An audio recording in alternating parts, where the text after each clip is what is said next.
అదరగొట్టే కారం రంగు రుచి ఆచి కారం పొడి. Greater Hyderabad municipal corporation council సమావేశాలు వాడివేడిగా జరగనున్నాయి. ఈ సమావేశానికి సభ్యుల నుంచి 95 ప్రశ్నలు రాగా 20 ప్రశ్నలపై చర్చించే అవకాశం ఉంది. ప్రస్తుత కౌన్సిల్ కు ఈ సమావేశం చివరి జనరల్ బాడీ సమావేశం అయ్యే అవకాశం ఉంది.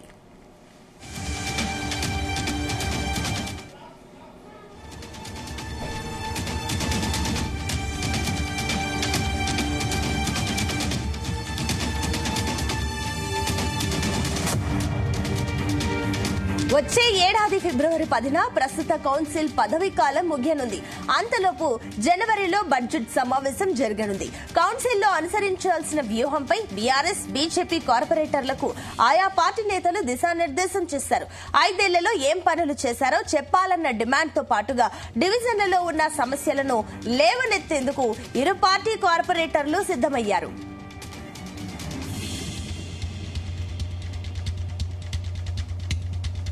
సో అందరికీ నమస్తే.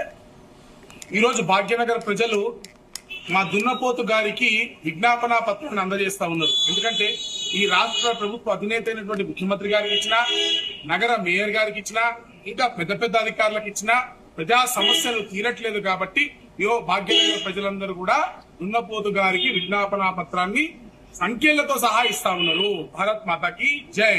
సో అందరికీ నమస్తే. ఈరోజు భాగ్యనగర్ ప్రజలు మా దున్నపోతు గారికి విజ్ఞాపన పత్రాన్ని అందజేస్తా ఉన్నారు. ఎందుకంటే ఈ రాష్ట్ర ప్రభుత్వ అధినేత అయినటువంటి భాగ్యనగరంలో అనేక సమస్యలు ఉన్నాయి. ప్రజలు కొట్టుమిట్టాడుతా ఉన్నారు సమస్యలతో. ఎక్కడ పడితే ఎక్కడ డ్రైనేజీలు పొంగుతా ఉన్నాయి. గుంతల రోడ్లో పడి ప్రజలు ప్రాణాలు కూడా పోగొట్టుకుంటా ఉన్నారు. మరి ప్రజావాణి పేరుతోటి అనేక విజ్ఞాపన పత్రాలు తీసుకుంటున్నటువంటి రాష్ట్ర ప్రభుత్వం కానివ్వండి, నగర మేయర్ కానివ్వండి, లేక అధికారులు కానివ్వండి, వీళ్ళెవరు కూడా పట్టించుకుపోవడము, మరి వేల సంఖ్యలో సమస్యలు వస్తే 10ల సంఖ్యలో కూడా పరిష్కారం కాకపోవడంతో మరి వారికి విజ్ఞాపన పత్రానికి ఇవ్వడం కన్నా భాగ్యనగర్ ప్రజలు ఈ రోజు ఈ దున్నపోతు సారికి విజ్ఞాపన పత్రాన్ని ఇవ్వడం చాలా చాలా చాలా బెటర్ అనుకుంటా ఉన్నారు. పెండింగ్ పనులను వెంటనే పూర్తి చేయాలి.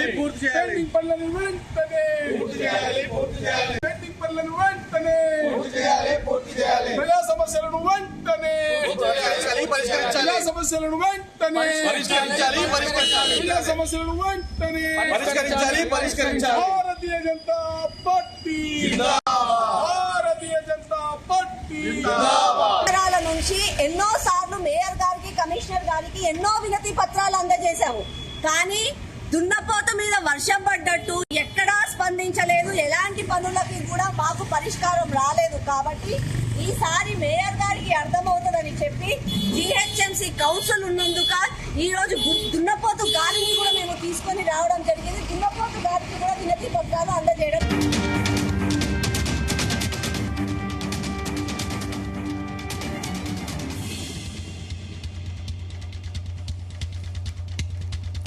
ఇక ప్రస్తుత కౌన్సిల్ కు చివరి జనరల్ బాడీ సమావేశం ఇది చాలా వాడివేడిగా జరిగేటట్టు సూచనలు అయితే భారీగా కనిపిస్తున్నాయి. ఏదైతే 95 ప్రశ్నలతో వినతి పత్రంలో అందులో కేవలం 20 ప్రశ్నలకు సంబంధించి అంశాల గురించి చర్చించే అవకాశం అయితే ఉంది.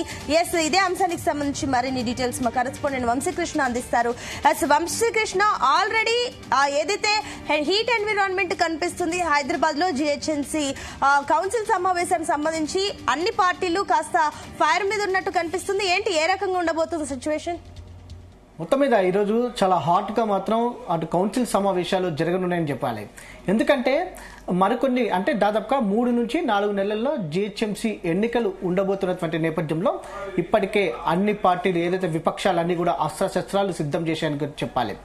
దీంతో ముందుగానే అలర్ట్ అయినటువంటి జిహెచ్ఎంసీ పాలక మండలి కేవలం ఈ ఒక్కరోజు మాత్రమే అటు కౌన్సిల్ సమావేశాన్ని నిర్వహిస్తా ఉంది. ఈ కౌన్సిల్ సమావేశంలో దాదాపుగా 45 రెజల్యూషన్స్ ని పాస్ చేయనున్నట్టు కూడా తెలుస్తోంది. దీనికి సంబంధించిన ఎజెండా కూడా రిలీజ్ చేయడం జరిగింది. దాంతో పాటుగా ఉదయం 10:30కు ఈ కౌన్సిల్ సమావేశాలు ప్రారంభమైన తర్వాత క్వశ్చన్ అండ్ ఆన్సర్స్ కి సంబంధించి ఇవ్వడం జరిగింది. దాదాపుగా 1 గంట నుంచి 2 గంటల పాటు ఈ ప్రశ్నోత్తరాల సమయం కొనసాగనుంది. కానీ మాట్లాడే అవకాశం ఉంటుందా, లేకపోతే ప్రతిపక్షాలకి ఏదైతే ఆందోళన బాట పడతారనేది మాత్రం చూడాల్సినటువంటి అవసరం ఉంది. ఎందుకంటే ప్రధానంగా 4.5 సంవత్సరాల పాటు కూడా ఈ పాలక మండలి ఉన్నటువంటి నేపథ్యంలో 2.5 సంవత్సరాలు బీఆర్ఎస్ పార్టీ హయాంలో కాగా 2 సంవత్సరాలు కాంగ్రెస్ పార్టీ ఏదైతే హయాంకు సంబంధించినటువంటి ఉన్న నేపథ్యంలో అటు బీజేపీ పార్టీ ఏదైతే ప్రశ్నిస్తున్నటువంటి పరిస్థితి మనం చూస్తా ఉన్నాము. ఈ 4.5 సంవత్సరాల పాటు కూడా పాలక మండలి హైదరాబాద్ నగర అభివృద్ధి కోసం ఎలాంటి పనులు చేశారు అనేది కూడా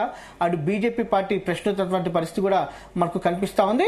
దీంతో పాటుగా నగరానికి సంబంధించినటువంటి వరదలకు ఏదైతే క్రమేపీ వరదలు పెరగడం కావచ్చు, డ్రైనేజ్ వ్యవస్థకు సంబంధించి కావచ్చు, శానిటేషన్ కు సంబంధించినటువంటి అంశం కావచ్చు, రోడ్లకు సంబంధించినటువంటి అంశం కావచ్చు, ఇలా అనేక అంశాల పైన కూడా ప్రధానంగా ట్యాక్స్ కి సంబంధించినటువంటి వాటర్ సమస్యలకు సంబంధించి కావచ్చు, ఇలా అనేక అంశాలకు సంబంధించి కూడా అటు పాలక మండలిని ప్రశ్నించడానికి ప్రతిపక్షాలు సిద్ధమైనటువంటి పరిస్థితి మనకు కనిపిస్తోంది.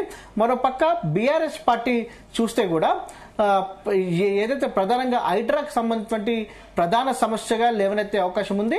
దాంతో పాటుగా హైదరాబాద్ నగరానికి సంబంధించినటువంటి రోడ్ల వ్యవస్థ పైన కావచ్చు, దాంతో పాటుగా ఫ్లడ్స్ కు సంబంధించి ఏదైతే వరదలు ఎక్కువగా పెరిగినటువంటి నేపథ్యంలో వాటిని అరికట్టడంలో ప్రభుత్వం విఫలమైంది, జీహెచ్ఎంసీ విఫలమైంది అంటూ కూడా బీఆర్ఎస్ పార్టీ ఇప్పటికే ధ్వజమెత్తుతున్నటువంటి పరిస్థితి కూడా మనం చూస్తా ఉన్నాము.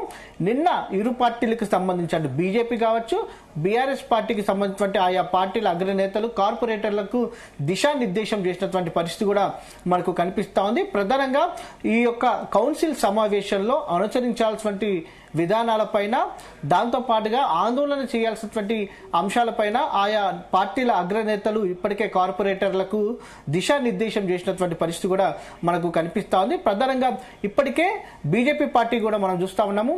ఈ రోజు ఉదయం నుంచి కూడా పలు ఏదైతే వినూత్న జరిగింది, జిహెచ్ఎంసీకి ఎన్ని వినతి పత్రాలు ఇచ్చినా బూడిదలో పోసిన పన్నీరు లాగే అవుతుంది, కానీ ఆ సమస్యలను పరిష్కరించడంలో మేయర్ కావచ్చు, జిహెచ్ఎంసీ అధికారులు విఫలమయ్యారు అని అంటూ అటు జిహెచ్ఎంసీకి ఇవ్వడం కంటే కూడా పాలక మండలికి ఇవ్వడం కంటే కూడా ఈ యొక్క వినతి పత్రం అనేది దున్నపోతుకి ఇవ్వచ్చు అంటూ కూడా అటు బీజేపీ కార్పొరేటర్లు వినూత్న నిరసన కార్యక్రమాన్ని చేపట్టడం జరిగింది.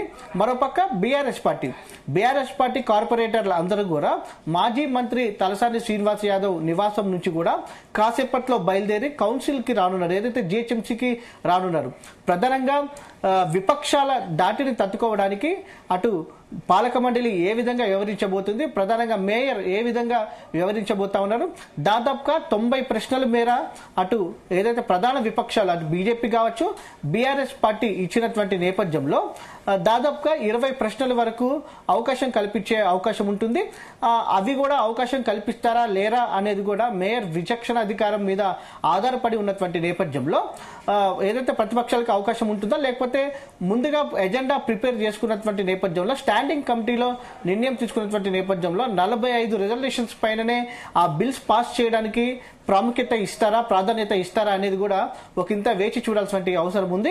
ఇప్పటికే జిహెచ్ఎంసీ పార్టీ ఏదైతే జిహెచ్ఎంసీకి సంబంధించి కూడా వివిధ పార్టీలకు సంబంధించినటువంటి ప్రధాన పార్టీలు బీఆర్ఎస్ పార్టీ కావచ్చు, బీజేపీ పార్టీకి సంబంధించిన కావచ్చు, ఎంఐఎం పార్టీకి సంబంధించినటువంటి కార్పొరేటర్లు అందరూ కూడా ఇప్పటికే ఏదైతే జిహెచ్ఎంసీకి బయలుదేరినటువంటి సందర్భం కూడా మనకు కనిపిస్తాము.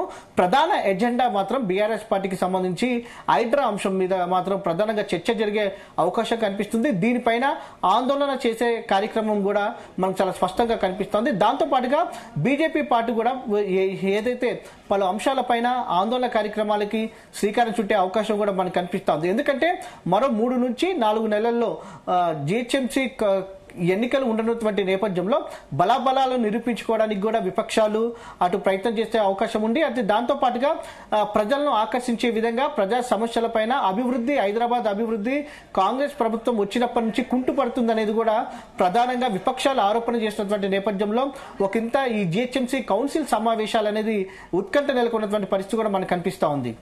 Right, thank you Vamsikrishna.